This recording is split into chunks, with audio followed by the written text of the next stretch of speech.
you want to say action? Yeah. Action. Nice. We're not going to get too deep on the cancer thing, but I do have a few questions. Okay, absolutely. Okay. Do you remember what your sort of first reaction was when, you know, I told you that I was like a cancer patient? I was really surprised, and I think, and I'm not like proud of this, but I feel like it's important to be honest, in that you didn't fit the image of what I thought a cancer patient would look like. Does that sounds awful? No. But it was, you know, because you were out there, and I don't mean just aesthetically, I mean you were like bossing your life, you were holding down like this really intense job, you were doing all these bits, you'd moved to a new area. And I would never for a second would think that anybody going through something so strenuous would be doing all those things as well. Yeah. So it really kind of threw me. And I think I needed to kind of be like, oh, I need to go and educate myself as to what this actually can look like. So yeah, I think I was just quite taken aback and surprised because meeting you, I never, ever, ever would have thought that. And I think that makes sense, especially because our sort of meet cute was like... It was the BAFTAs, It was the BAFTAs. It was the Welsh BAFTAs. So, you know, I was on super top form. Oh, mate, you were glammed up. Thank you. Let's be honest. Thank you. Yeah. I was in a time where, like, when I met you, I was, like, really scared about my mortality and, like, how ill I was going to be. And I felt so, like, just so excited to have been invited to an event like that, and I was like, okay, well, I don't know, it was like definitely a YOLO moment. Well, I remember you being like, we're gonna be friends. Like you just came up to me and you were like, we're gonna be friends, I live really close to you, and we're gonna hang out. And I was like, amazing. And so you were very much like not in, well, to somebody who didn't know you at the time, you didn't seem like you were in that mode of I could die soon. You seem like you were in the mode of, I've got this amazing life and I'm going to make the most of it. And maybe that is why, though. Maybe you were like, those two things kind of go together. I think I'm really good at masking. I think that's what it is. Making friends as an adult, it's like really, really scary. And it takes two people to actually want to make it work. It's like starting a relationship, right? Yeah. It is like that. And I think that's why actually we've got on so well, because the two of us, but also we understand that we have such busy lives that if I don't see you for 3 months, it's not because I hate you, it's because we'll have a lot to catch up on when we have dinner. Exactly. Which is why I'm glad that we're doing this, because when to carve time into an adult life to have a deep and meaningful conversation and connect is really hard. Like, you're literally like, okay, you free like 3 weeks on a Wednesday? Yeah, and you're like, no, actually not. But I will be free in February. Yeah. So I'm always grateful for when people like make time. Like, gifts are great, but like I really appreciate when people are like, I've got time for you, especially because I kind of know or appreciate time now, because I didn't think I had a lot. So, you know, now that when people are like, I've got time for you, it's kind of like, I don't know, it's an act of love that I really appreciate now. Yeah. Okay. Has my cancer experience impacted your life? And if so, how? I would say in a way, yes, because I've educated myself more, and it shouldn't take to meet somebody with cancer to educate yourself, but you know, it kind of did, it was the catalyst for that. And, you know, I saw a sign the other day that said cancer treatment designed for young people. And I thought, oh my gosh, yeah, it's so important, because I think before I'd have driven past that and not thought twice. Whereas now I was like, yeah, I've seen how important that is. And like hearing you talk about, you know, sometimes going to groups and feeling like you don't quite fit in and that type of thing. Now, when I see things like that, it actually means something to me, you know, and I feel like it's touched me personally. And I think that meeting you and your mature vision of life that you probably got, take it, accept it, let me say it, your mature vision of life or your outlook and the way you approach friendships. And I don't know if that has come from your experience or maybe amalgamation of experiences in your life, but I think when somebody's gone through something really strenuous like that, they tend to see the world a little bit differently afterwards. And so I think that is why as friends, we have very similar values. Yes. And I think maybe that has been an impact of what you've been through as well. Take the compliment. I'll take it. I will take it. I think I've been in this point for a while where like I don't want to talk about cancer all the time, but it's like is it not letting it define you, but appreciating 1,000%. that it is actually a part of your story? That's one of the been a hill to climb over. They're for me. two different things. Yeah. You know, and I think there's a case of if you've been through something, you're like, nah, I'm not a victim. I'm not letting it define me. But then you can't deny it's happened and that it has shaped you. And also it's like strengthened you. I know that's such a cliche, but like it's formed who you are. You know, and or a part of you. Yeah. You know, and you're great. Thanks, babe. What's your favourite one-liner from a movie or TV show, and when do you use it in your life? All the time. It's from Shrek, the first. And when Donkey goes, and tomorrow, I'm making waffles. Such a good line. Such a good line. It all the time. All the time. And I don't even eat waffles. Like, I can't remember the last time I had a waffle. She's never making waffles. I'm never making waffles. But and tomorrow, I'm making waffles. And it depends what time of day it is. Yeah. If I'm like, if my husband's like, what are we having for dinner? I'll be like, tonight, I'm making waffles. And he's like, one of these days, like, one of these days there's going to be some bloody waffles. How would our relationship change if one of us suddenly developed superpowers? What would my superpower be? I want to have a superpower that's like reading anyone's mind or something like that. I feel like that's not my business. No, that's not my business. That's not my business. That's actually not my business. Ooh, okay, this one's kind of similar. If you had to pick a moment to relive over and over again, what would it be?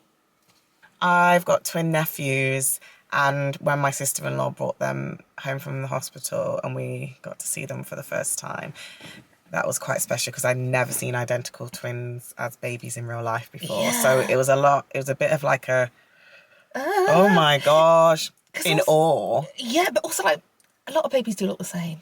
A lot of babies do look the same. But then were these like identical? Yeah, like even now, I literally like, hey, which one? Because I don't have siblings, people who look similar freak me out. You're like twins? Yeah. Have you seen me and my sister? Yes, I have. Yeah. And like, you know, like, because I see your mannerisms in her, that it freaks me out. Yeah. I'm like, well, that's Shalisha. Yeah. If you had to survive a zombie apocalypse with the people in the room right now, describe what each other's roles would be.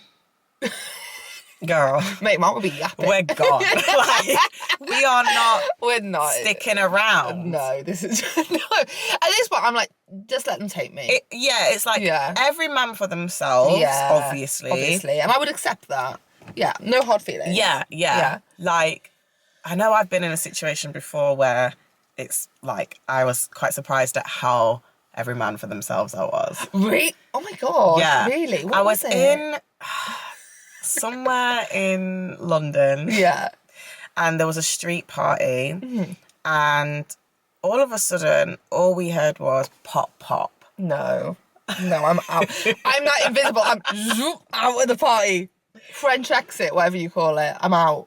All we heard was pop, pop, and bare people screaming and running. Yeah. And I was with a group of girlies. And I was nowhere to be seen.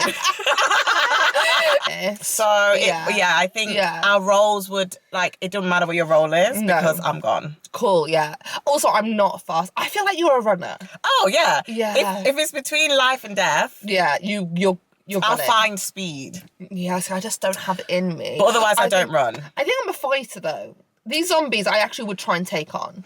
I can see that. Because I'm like, I know I can't outrun them. So let's just go... because I've survived, I'll make sure that I for the history books, I'll make sure I write like your death as like she was hero. Yeah, she went down swinging, saved loads of children. But unfortunately, she got. Because do you get bit by a zombie? I think you do. I'm trying to think of a legend. Yeah. And then you become a zombie. And then you become the zombie. So if you could write my history as like really heroic, I get one of the, is it like a Victoria Cross? Posthumously, whatever it's called. Okay. That would be great. A state funeral, I don't want a lot, but you know, a state funeral would be nice. What would be on your tombstone? Or are you going to get burnt? The lyrics of WAP, maybe? Something like that. You idiot. Okay. Ask me. Going in deep. How have I changed since we first met, and what do you miss about me? Oh, that's easy. You've obviously got more famous. Fuck off. So obviously I miss you being around. Yeah, I guess I just miss you in general. I think this is an interesting question because we're relatively new friends. Yeah. And we met each other at like this moment. Do you know what I mean? So I think our change was rapid. So we both, but also that's lovely because we've both been in each other's lives while change is happening. Yeah. And a lot of friendships don't survive that. No, they don't. You know, so that's quite a nice thing. That is a nice thing. Good question. When did you realise you could trust me? Oh, I realised when I confided something to you that I think I hadn't intended to tell you. And I think it was something I'd felt like maybe I'm not in the right, maybe people are going to think I'm bad for this or whatever. And our morals were literally on the same line. And I was like, oh, this girl's one of the good ones, you know? And it just kind of made me think, oh, it's not a case of like, oh, will she keep the secret? Yeah. It's more like I trusted you in that our values are the same.